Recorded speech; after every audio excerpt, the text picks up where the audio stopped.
In spite of losing one eye after his motor accident as a young man, the king likes to drive himself, very fast. He says that it helps him to feel the land, to sense intuitively what it needs.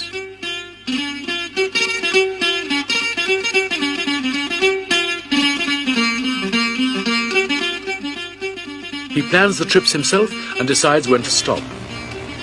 Once people know that the king is going to pass their way, they lay out carpets in case he might stop. For the feet of a king are not supposed to touch the ground. This taboo, though no longer strictly held, is still exercised, particularly by the country people. The purpose of these tours is always twofold. On the one hand is the improvement in the people's welfare and the development which the king achieves, and this is certainly significant. On the other hand, there is his presence as king among the villagers. Before his visit, they may feel themselves neglected. In his presence, and after he has gone, they know that they are not. In 1 year, the king's convoy gave away to the rural poor 39,038 blankets, 30,778 towels, 31,010 monks' robes, 29,180 sweaters, 29,140 farmers' outfits, 20,340 children's outfits, 34,358 pupils' uniforms. One statistic the palace would not release was the number of lollipops given out, but it must be hundreds of thousands per year. The ladies-in-waiting act as social workers, taking extensive notes on every case so that each one can be followed up afterwards. This means typing up every night, and a lot of work when the court is returned to Bangkok.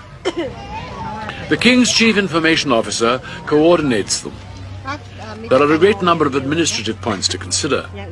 For instance, if they take a child from a place like this to a hospital in Bangkok, they have to take its family as well and feed and house them.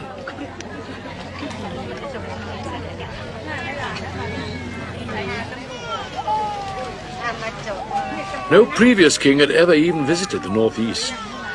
King Bhumibol spent the first 10 years of his reign traveling very thoroughly through every district of the country so that he could see the problems in detail at first hand. This detailed knowledge now forms a base for rapidly expanding work in all kinds of development.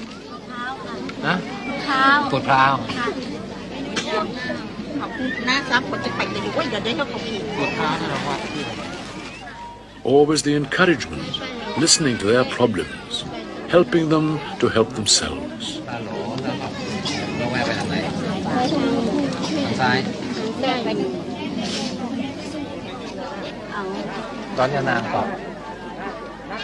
Did they have any particular problem they wanted you to? No problem. They were very happy. And I asked in what temple they were going, and they said the name, and I looked in the map.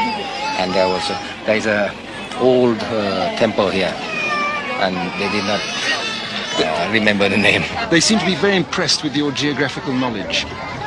Oh, because they are very happy when somebody comes and knows about their village. But you go everywhere with this map, I notice.